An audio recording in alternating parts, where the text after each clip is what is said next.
Standing in for Sally G, who normally does this. She unfortunately can't be here. It's my pleasure to welcome Dr. Tom Hargreaves to the SCI, to the University of Manchester. Many of you know Tom, but for those of you who don't, he's a lecturer in environmental science and policy at the University of East Anglia. I thought you were a geographer come sociology. Yeah, we probably need to, that's a better description. We need to work on that title. Tom probably has a natural audience in the Sustainable Consumption Institute insofar as his work kind of deals with many of the same theoretical and substantive issues that we are interested in. His work focuses on how innovations of various sorts, technological and otherwise, designed to promote sustainability, impact upon people's everyday lives.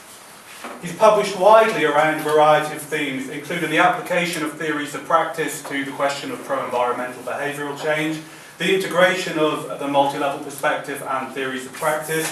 There was a paper that I really liked. We did the rounds with it a bit, didn't we? On the application of Freiberg's phrenesis. Yeah, indeed. Yeah. I like that. But he has considerable expertise in energy consumption, particularly domestic energy consumption, and the relationship between so-called smart technologies and their users. So that's what he's going to talk about today. Without further ado, I'll hand over to him. Tom's going to talk for about 40 minutes. He's happy to take questions as we go, so long as they're of the kind of short and clarifying kind. And then we've got plenty of time at the end for discussion. And then we're going to go to the pub afterwards, to the salutation. Everybody's welcome to join.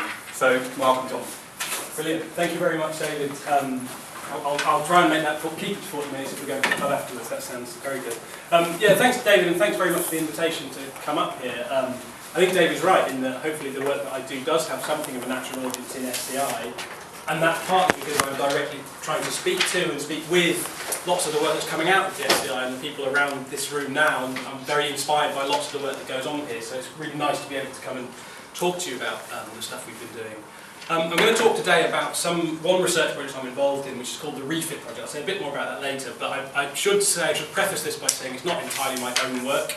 I'm working closely with both Dr. Charlie Wilson and Dr. Richard Hawksworth Baldwin, both at UEA, and they're both with me in the Science Society and Sustainability Research Group, and also the Tyndall Centre, which is Charlie's sort of main home, I guess.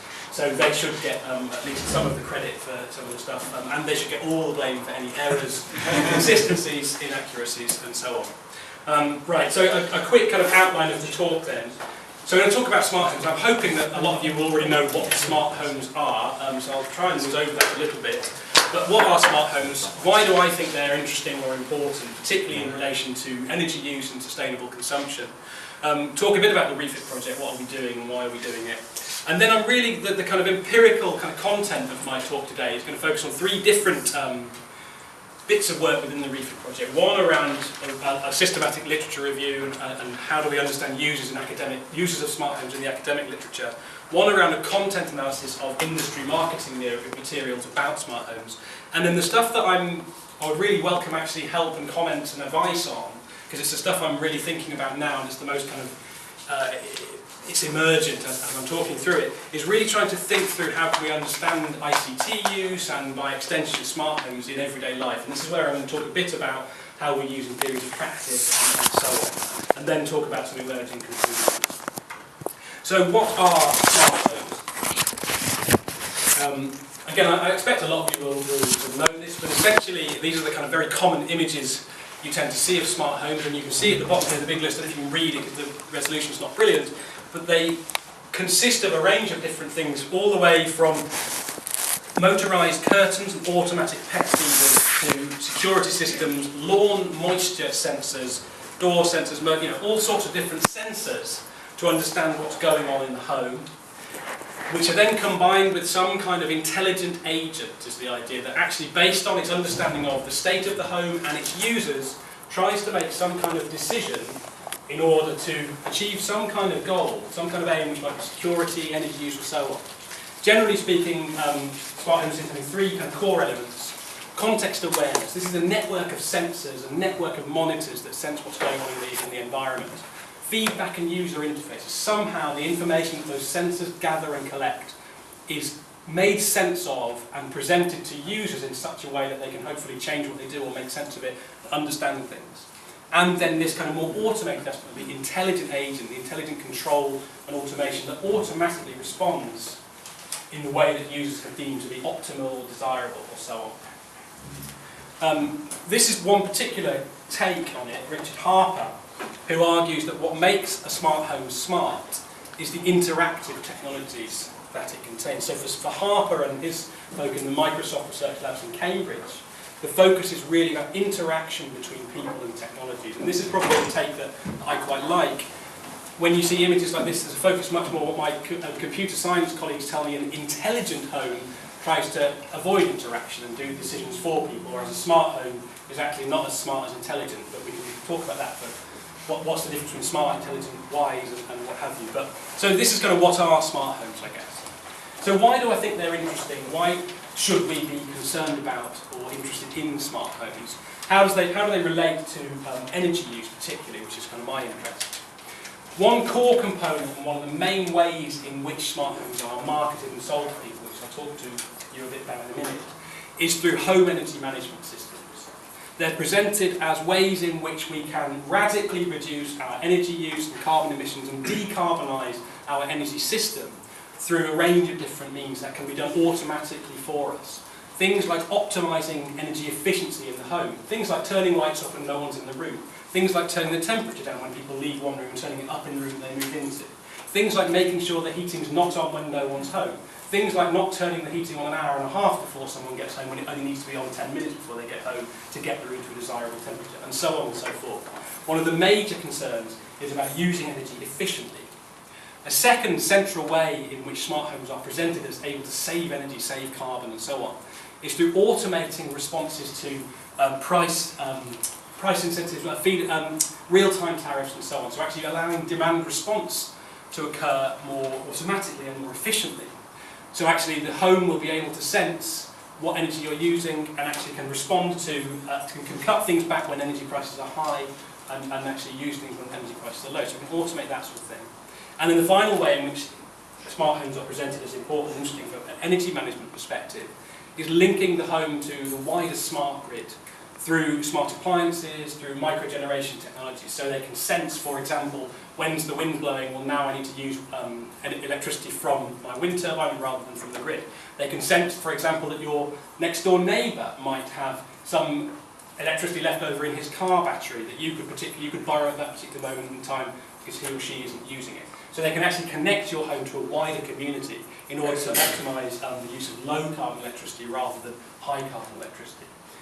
Now, estimates vary and they range from the kind of massively unspectacular to the wildly optimistic. But RWE Power, for example, estimates that carbon dioxide savings from their smart home system will range somewhere between 17 and 41%. Right? Spuriously specific figures in a very wide range, actually, I think. But that's what they estimate. And so I would suggest that if this has got any credibility, any basis in any kind of fact, it is something that we should be interested in. So one argument why a smart home is interesting and important is, well, they offer the prospect, the potential, they could make quite a big difference to the amount of energy that we use. But of course there's a big but. There's always a big but in any kind of seminar because it sets you up for the rest of the talk. Smart homes are also associated with what Inga Rotker and colleagues call the third round of household electrification.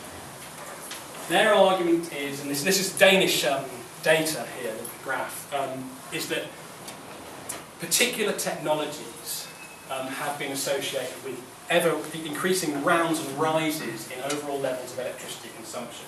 So before the 1950s, back at this end of the graph here, really the only electricity consuming technology that was in homes, is Danish homes, but it mapped quite well onto lots of Western societies, was lighting. So all of this is almost 100%, as you can see here, was lighting. Then between about 1950 and the late 1970s, we had new core technologies around heating and power, the electromotor, which started driving a whole wide range of different kinds of domestic appliances, cooking, laundry, heating, cooling, and so on. So you see rapid rises between 1950 and late 1970s, and that's kind of the second round of household electrification, as they put it. And then the third round of household electrification, as Rotker et al. Have it, is driven by the microchip, and transistors originally, and the microchip, the ability to process data. And so really the growth here from the 80s onwards is mostly seen in this kind of TV, music and computer chunk, and also in miscellaneous at the top. And the argument is that that is really the sector now that is growing much more rapidly. That ICT is driving the next rise in electricity use. So we have two stories here. On one side, smart homes, as part of this ICT revolution, can save energy, can save carbon, versus observed kind of rises in levels of electricity use, driven perhaps by ICT. Rotker and colleagues talk about fun washing of smart homes. Are they really about energy? They claim to be about energy saving, yet they're sold to us because of their entertainment benefits and other things. They're being fun washed. And they talk of them as Trojan horse technologies. These are things where they're sold to us as through their ability to save energy, but actually once we've got them and we start using them, the effect will be vast increases in energy and carbon dioxide and associated carbon dioxide emissions.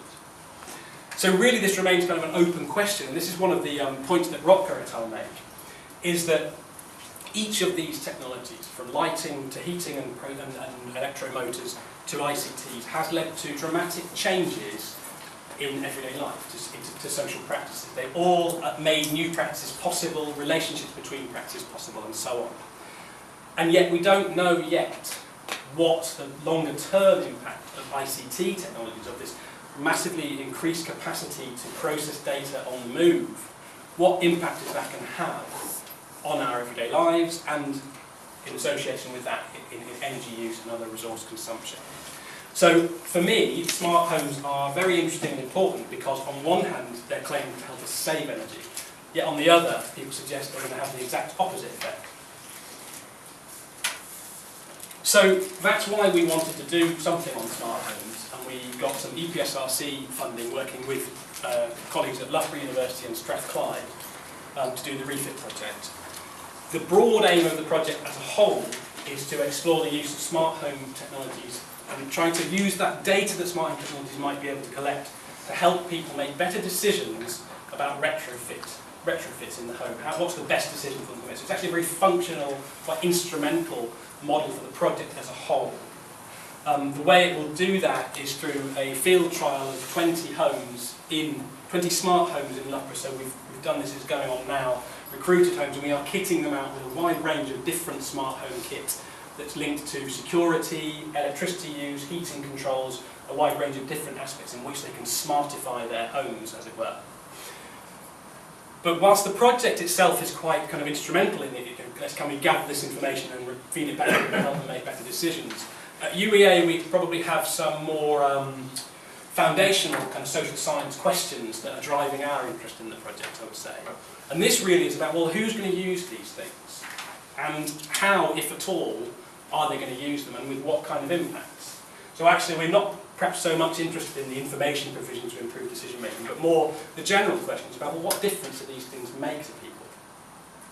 And as I mentioned right at the outset, there are kind of three broad methods that we're employing in this, or approaches. One is a kind of systematic literature review on smart homes and their users. One is around a content analysis of industry marketing materials, and then one is around in-depth qualitative research with these field trial homes. So if you like, it's what's going on in academia, what's going on in industry, and then what's going on in homes. And the rest of the talk today can talk through each of those bits in step. Okay, so visions of smart home users in academic literature. If we're interested in smart homes and their impact on everyday life, on how people use these things, then there's surely a question here around, well, who uses these things and how do they use them? What does academia tell us? What does existing research tell us about it? We did a in-depth systematic literature review. We used the Scopus search database, and we searched, I've forgotten the exact search term now, I can find out if anyone's interested, but it was smart and homes and user and something else which I've forgotten, plus loads of synonyms. Chucked it into Scopus, and it initially came back with 12,940 something hits, which we then whittled down to 150 through abstracts and titles, whittled down to 150 that actually looked relevant to what we were interested in, actual smart homes and their users. So this is a quick analysis of that. We see kind of a rapid rise since, well, really it's about 2006 that it seems to be taking off, a focus on smart homes and their users. And this pie chart here, where are these articles coming from? I mean, we interpret this as really there are three kind of broad areas within academia that are interested in these sorts of questions. On one hand, the biggest chunk is computer sciences and engineering. These are kind of the tech development guys, if you like. And that's very much the dominant focus. There's a smaller focus, the green chunk there, on medicine and health, and particularly this is interested in assistive technologies and smart homes to support independent living. And then a much smaller chunk on sort of social sciences and energy. So this is kind of the area that we're working in, but as you can see, it's much smaller niche within the broader understanding of smart homes and their users. So what does this kind of work tell us about users? How do these three different bodies of work on smart homes and users actually understand users? What are they saying? So I'll start with the dominant narrative, if you like, which is very much kind of users in the technological and engineering literature. And this quote from Das et al. Is quite representative, I think, of the approach to smart homes and their use in this body of literature. The goal, unquestioned goal, is to create a home that acts as a rational agent. The agent seeks to maximise inhabitant comfort and minimise operation costs. Very little understanding of what comfort might be made up of or how people understand that cost, but that is very much the kind of rational aim of smart homes. How do they achieve this? Through developing, it's very much the vision I set out up front, developing context awareness through appliance use. So here's Parker et al. You've lots of lovely quotes about how smart homes are inevitably going to make our lives so much better without any real questions about what better might mean. Intelligent home appliances can provide an awareness of user needs, providing them with a better home life experience. And generically, it's just going to improve things for us. We don't know what those things are, but it will get better through the application of smart home technologies. No real question about what these users' needs are, how they evolve and change, how actually interacting with smart home technologies might change them. One kind of, I guess the only way in which they perhaps do try and engage with users, or at least try and think about what users might think about these sorts of things, is by trying to avoid overpowering users with complex technologies. So essentially what we've got to do in this body of literature is make sure that the user doesn't see too much of the technology, make sure it looks simple, easy to use, intuitive is one of the big buzzwords in this kind of area. And then once we know that, we can essentially make decisions for them based on our understanding of the environment and their behaviour and actions within that environment that we can gather through sensors. So users are understood here to have very fixed and stable needs and wants that then are met through, and what they perform in the home, stable routines and practices, that through a clever network of sensors and technology, through context awareness, we can sense, we can understand what is it that somebody does every Monday at 9 o'clock, what is it they do every Friday at 5:30 p.m, and then we can adjust the home environment to optimise that, to increase their comfort and reduce costs. Essentially, users in this vision are passive. They don't actually engage with technology much at all. They get on with what they already do, and it's normally quite routine and stable. And the smart home operates around them for their benefit to make their lives better. So kind of quite a narrow, if you like, rational, I mean, in many ways this is kind of a rational model of users. So what about users in the medical and health literature, which I guess was the second, slightly smaller, much smaller chunk, a bigger chunk in the social sciences body. Here, a smart home is understood as a residence equipped with technology that enhances the safety of patients at home and monitors their health conditions. Now, as you might expect, in this line of work, there's a much stronger focus on users, because actually it's specifically trying to develop smart home technologies to address particular user needs. But of course, these are users, elderly users or people suffering from particular conditions like being prone to falls, being forgetful, suffering from dementia and other sorts of things, that give them perhaps very clear and clearly circumscribed wants and needs that a smart home might be able to help them with. So Orpwood et al. Argue that we need to understand these users' needs in depth. In order, it's important to get an understanding of the reality within which they work with. This is a dementia case here, rather than assume the designer's view of reality is correct. So there's a desire here to really engage with users a bit more, but only because those users have very particular characteristics that we could understand, that we can then design technology to use better. The story, Accenture focused on this one quite a lot. The reason the plant, I mentioned this, the plants in there, they actually in this report talk about a talking plant to help lonely older people, a plant that you can talk to in the morning and talk back and ask you how you're doing in the morning so you don't feel quite so lonely, so you feel that's one of the many ways in which they think smart homes can enable independent living. Maybe people like that, I don't know. So based on this understanding then, within the medical and health sciences literature, the aim is to automate decision making on behalf of users, right? So again, the user is kind of relatively passive, but they've got quite specific needs, so we can automate on their behalf more easily.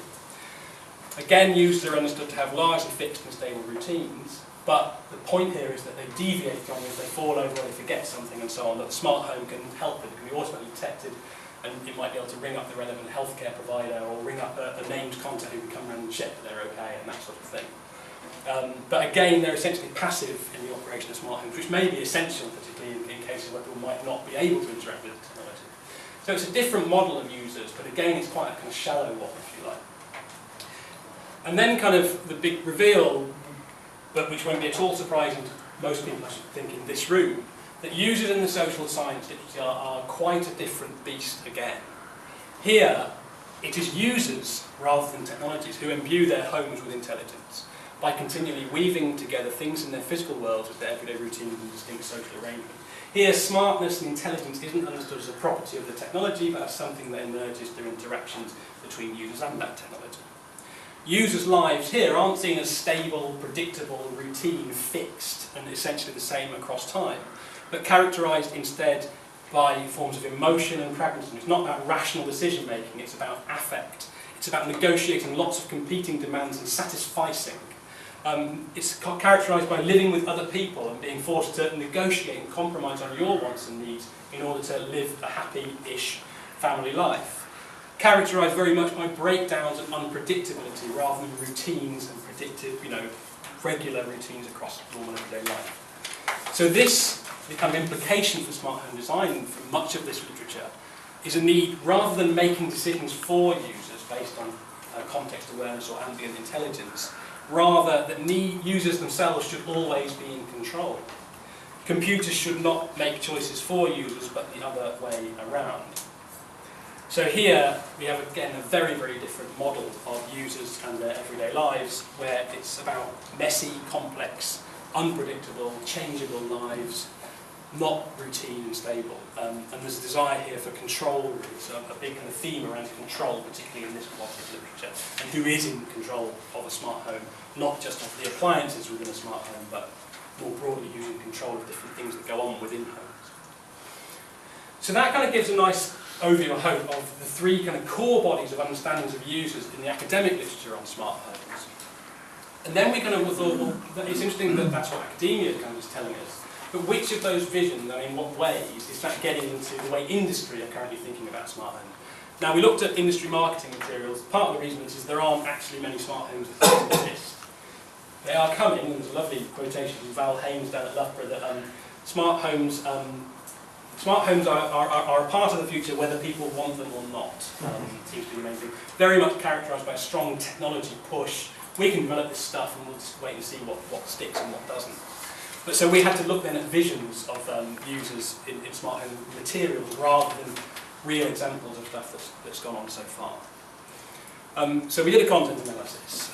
We used our systematic literature review to develop quite extensive coding protocol.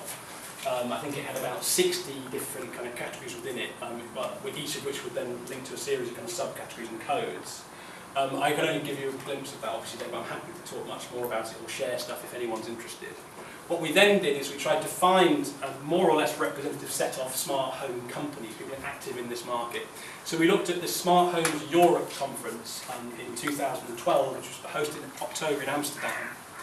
And there were 360-something companies present at that conference. And we went through each of their websites predominantly, but looked for print material where it was available for anything that actively and explicitly addressed a smart or intelligent home. It had to be kind of both concepts.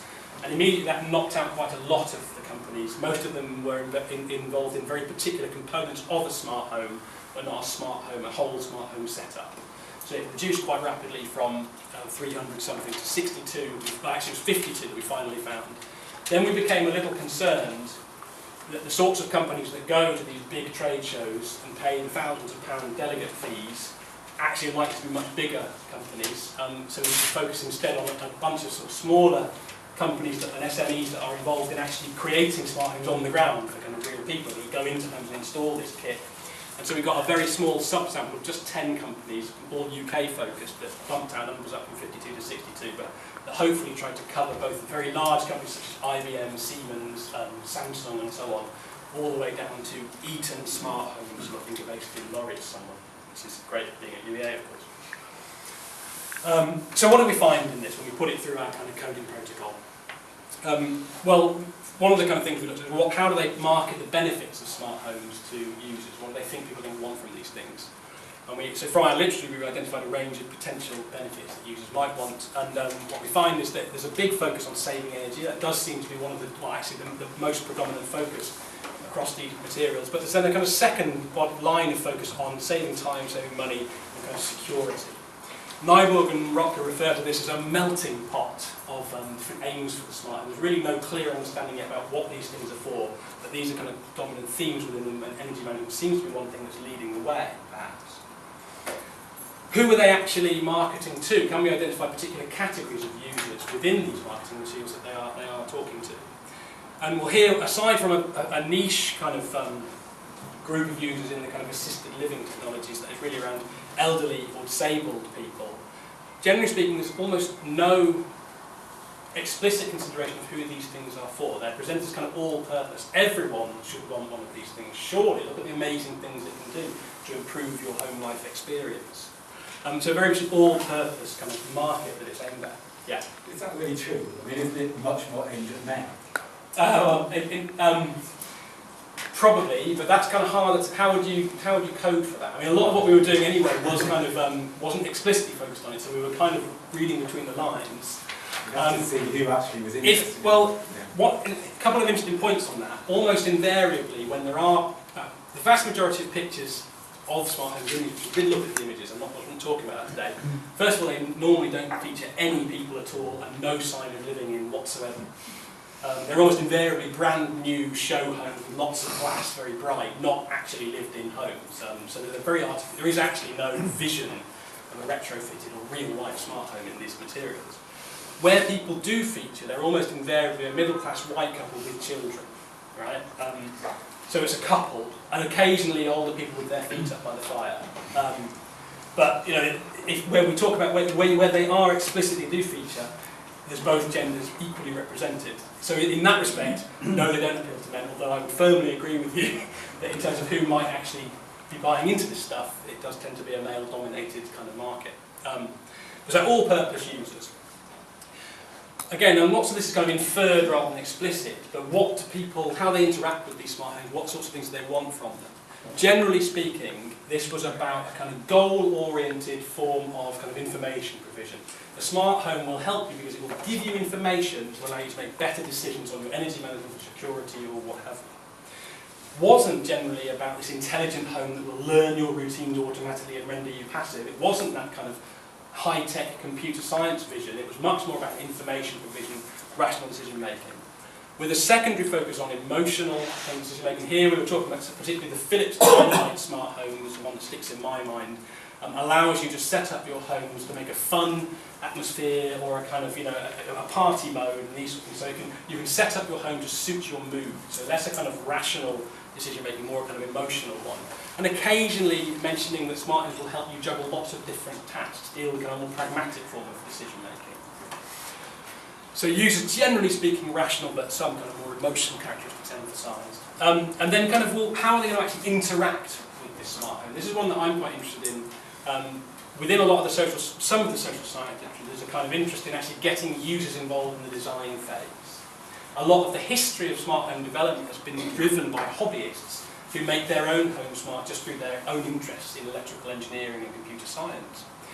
But in the marketing materials, almost exclusively, we see that the only components that people are supposed to interact with is the software, the user interface. Where there is these ones that have got both interaction with both hardware and software, it's normally through an easy-to-do, no messy wires or installation process of plugging in smart plugs.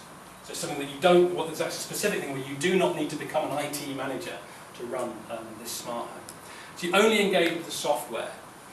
And then you're not involved in the design at all. Across the board, which you might expect this in a kind of marketing brochure, there's no mention of users having been consulted or included in the design process. All about taking kind of off-the-shelf smart home technologies, which again runs very counter to the history of kind of hobbyists developing their own smart homes.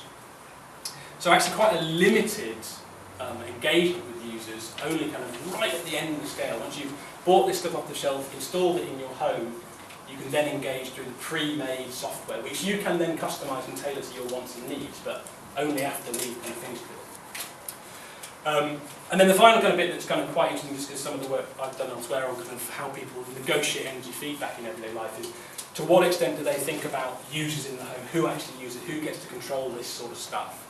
And here there was almost no thought given whatsoever to the different kind of dynamics or demands within the household. Basically, whose preferences should count in a situation of kind of co-presence. If we're both in the same room at the same time, I want it hot, you want it cold, who wins?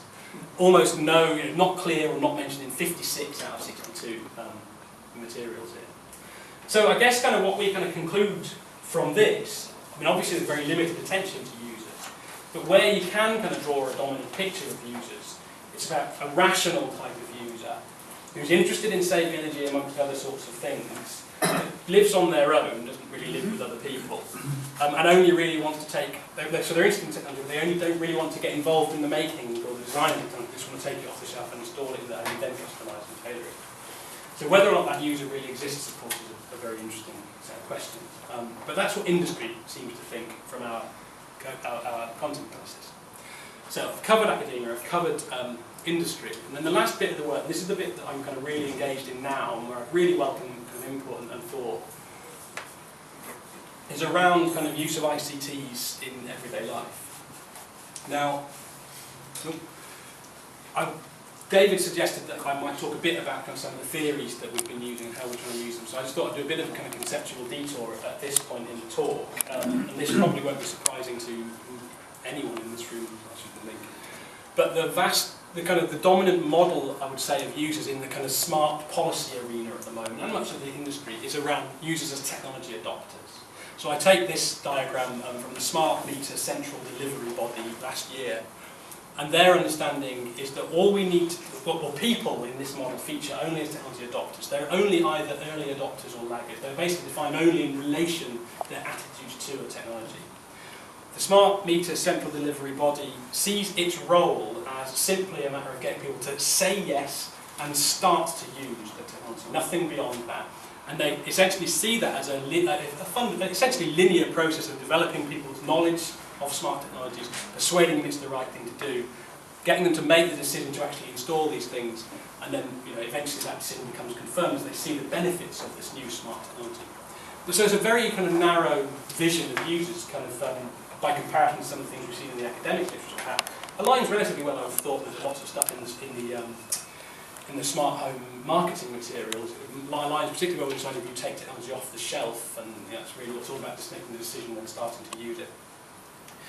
But some of the things then within kind of science technology studies that we've been kind of interested in developing these sorts of things, going beyond just that moment of acquisition, decision making, one body of theory that I've been influenced by is around kind of domestication theory. I'm sure this isn't news to you guys. Domestication maybe seems the process through which an artifact becomes associated with practice and meaning, people, and so on.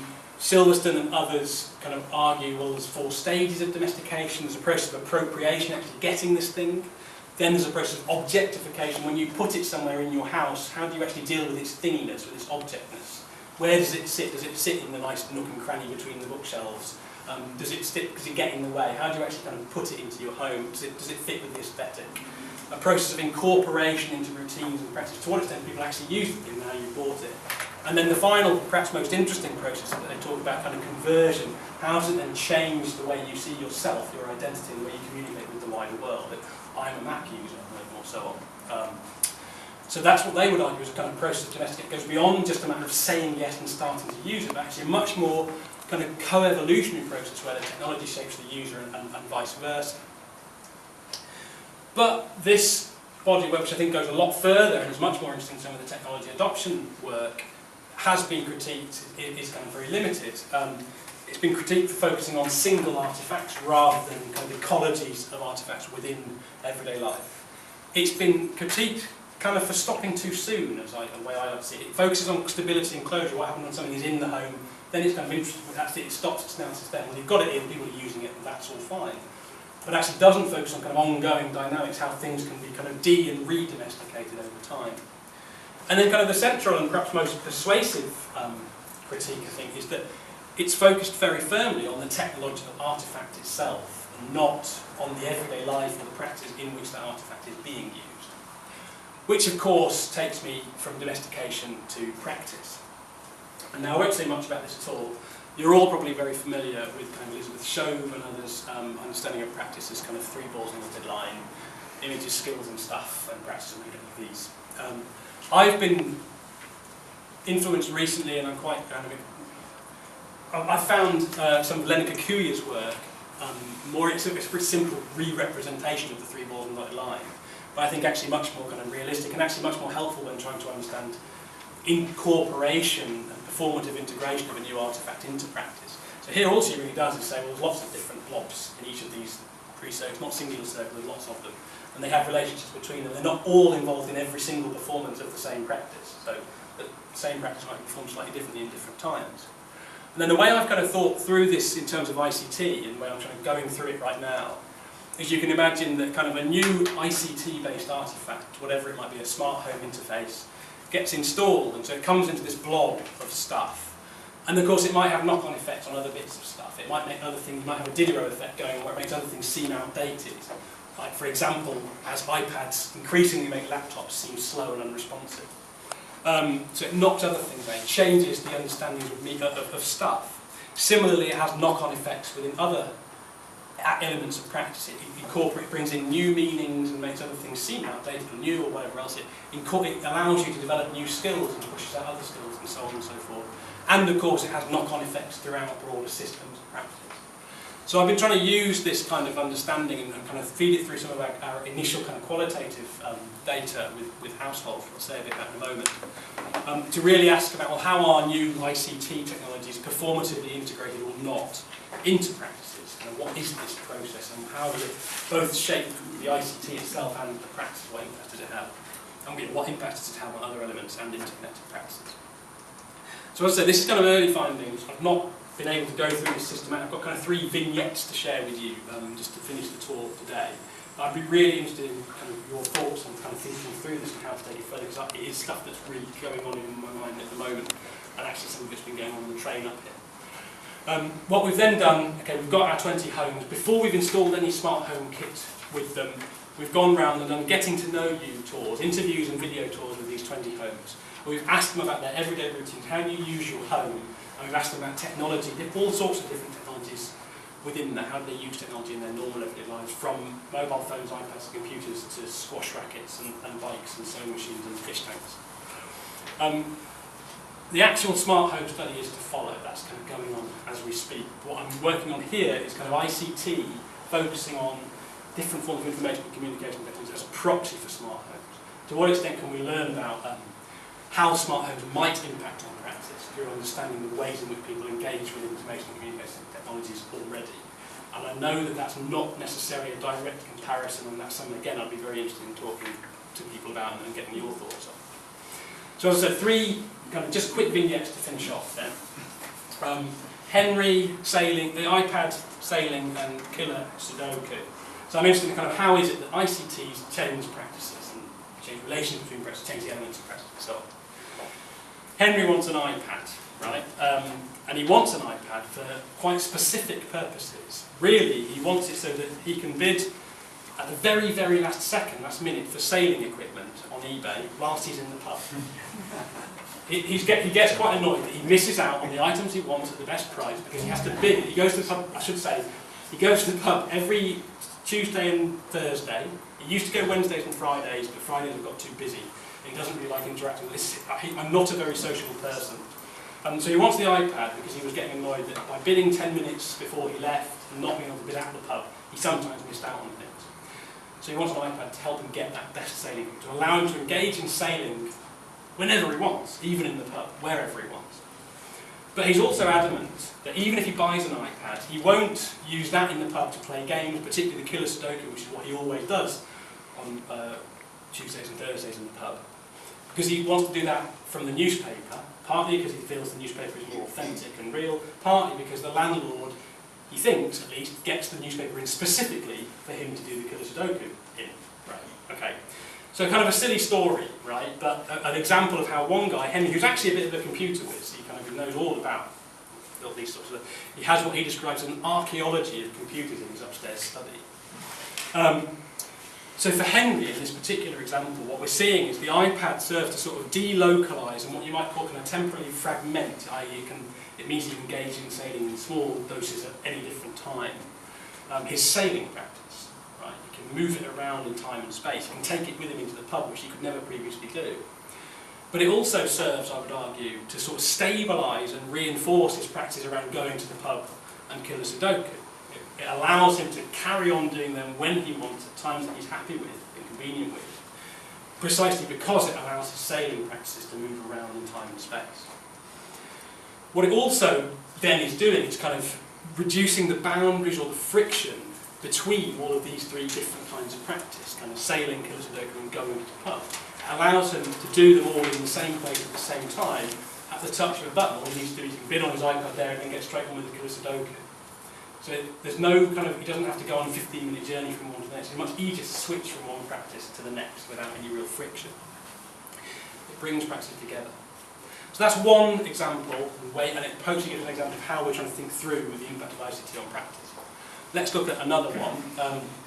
So Jason, Cara, Ellie and Lola are a family, and they talked a lot, they're really into their ICT, they've got loads and loads, they're kind of just drowning in it seems. They're an incredibly busy household. Each of the two girls does a different after-school club every day, you know, gymnastics, trampolining, music lessons and so on.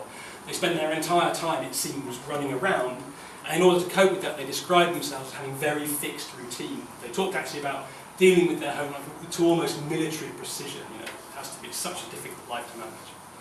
But here is Ellie, who was, I think she was 11, maybe 13, talking about them watching TV. They place a lot of, despite their busyness, or perhaps because of their busyness, they place a lot of importance on family time, right, spending time together.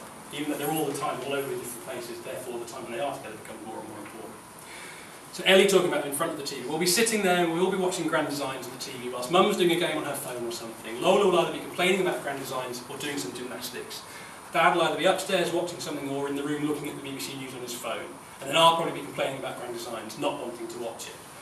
They talked a lot about what is called multi-screen activity. They're all supposedly watching Grand Designs in the TV room, all sitting around. It's very common, probably. You'll probably have this in your own everyday life to some extent. But lots of different things going on. And all mediated by the phone that allows them to do this sort of thing, engage in different practices whilst ostensibly watching TV together. So what we see here, how can I kind of perhaps a quick analysis of it? iPads, Kindles, smartphones, laptops, you name it, seeming to be used in this particular example to kind of actually promote co-presence. They actually allow all these people to be in the same place at the same time whilst doing all sorts of different kinds of things. I've got the Stalker app in there. This is just a kind of funny aside. This family talked about an app they call this. It's called Life 360. Have you heard of it? They call it the Stalker app because it uses the GPS sensor on your phone to tell you where anyone else who's signed into your group is at that exact moment in time. And the dad talked proudly about how it allows you to shave minutes off when the tea's on the table or when the cup of tea is ready. You know exactly when Cara's going to be home. You know, they talk about it as the Stalker, and it's a way of them understanding where they all are and allowing them to maximise their time together. So they're using multiple ways to promote co-presence. And so an argument here I would suggest is that what this family seems to be doing, ICT seems to be kind of delocalising, and even perhaps, although I'm a bit wary of this term, kind of individualising practice. It allows them to kind of get in their own individual practice bubble and not annoy the people around them who want to engage in other practices at the same time. It allows multiple practices to occur in the same place at the same time, and thus reinforce and restabilise the importance of family time. So again, some things are moving and shifting, other things seem to be actually being reinforced here, depending on which practice you're looking at. Okay, the final one, probably the least interesting, Julia and Louise, iPads and smartphones. Julia, who's recently retired, used to hate technology, that's her words, not mine, but has now embraced it, particularly her iPad, because she thinks it now kind of aligns well with her, or it seems to align well with the new meanings she associates with retirement. She used to hate it when she was at work and on computers all the time, but now she can use it to talk to her friends, chat, or coordinate meetings, coordinate her hockey and badminton, her socialising, her lunch meetings and so on. So she's embraced her iPad. She's even taking a training course in how to get the most out of her iPad. Louise, also recently retired, however, has a very, very strongly different kind of response to her mobile phone. She very definitely does not want a smartphone. I don't have a smartphone and how to work a smartphone, but I really don't want a smartphone. I'm going to have to get one eventually, I guess, when the world revolves around everybody having smartphones. I think that's mad, but there you go. We're of a generation that didn't grow up with these things. We don't need them. So we've got very, very different approaches to smartphones and the way and ICTs and the way in which they may or may not be incorporated. Different associations with them may or may not be incorporated into practice. Again, this is, as I say, probably the least interesting example, but the adoption and use of ICT here is kind of obvious point. It's clearly mediated by the other elements of practice. It's not just about the technology and your decision about whether that technology is going to help you or not. It's about what meanings you associate with the practices you engage in at that particular time, the extent to which the ICT enhances them, aligns with them or not. It's about what skills you use. Can you actually use this sort of stuff? Are you able to develop those skills over time? Okay, so there's just three kind of vignettes that I'd be really kind of keen to get your thoughts on that and kind of talk through that a bit more, because that's where my kind of head's at the moment. So emerging conclusions. So from the kind of first bit of the talk, I guess, there's clearly, it seems to me, kind of inadequate attention being given to users in their everyday lives in existing research, industry and policy understandings of smart homes, and by extension the whole smart agenda. Qualitative research seems to align that we've been doing seems to align quite well with the social science literature, unsurprisingly, on smart homes, in that it seems to describe and capture some of the messy, dynamic and complex nature of everyday lives. But these are exactly the things that aren't accounted for, aren't included in the policy and research and industry narratives that I accounted for earlier. When we look at them, the last bit of the talk, ICT use, it seems to be mediated by the different meanings of practice. Now, what we might do with that as policymakers is kind of obvious, but it perhaps provides a broader palette of intervention. It's not just about technology adoption. It's not just about converting laggards or encouraging early adopters. There'll be lots of different ways in which we could think about getting ICT into practice or not. But some of the more interesting and broad-ranging impacts, perhaps, is that we see ICT seems to be delocalising and temporarily fragmenting some practices at the same time that it seems to help reinforce and stabilise others. And I think an interesting question that we're yet to address, and I'd like to take further, is, well, which ones and why? Which practices? Is there any particular shared characteristics of the practices that can move, as opposed to those that don't move? Similarly, on the elements of practice, are there particular meanings or skills or artefacts that are associated with keeping ICT out as opposed to welcoming it into practice? And then the final one I would suggest here is kind of ICT seems to be reducing the boundaries and friction between practices. It enables more practices to be engaged in by more people more of the time. And of course, if you take the idea that resource consumption occurs in practice and through the performance of practice, this has very worrying resource implications. Okay, final slide, and I'll shut up for a bit. One thing that, this is just talking about extending this idea. We've got smart ICT as a proxy for smart homes, but one thing that troubles my analysis here is how do we then extend this to actual smart homes? What's the difference? Smart homes definitely introduce ICT equipment into practice as part of practice, which is what I've mostly spoken about so far. But smart homes also serve, I would argue, to sense, monitor, automate, schedule, remotely control and coordinate across a whole range of different practices, which is a different kind of thing perhaps to what we've been seeing so far. Does that change the dynamic? Does that change things? The overall impact of interventions they'll have on end user life remain to be seen, but the kind of obvious conclusion for me is that the smartness of smart homes, to the extent that it will emerge through their integration or not into a range of different practices and their knock-on effect there. And I'll shut up there. Thank you very much. Thank you, Tom.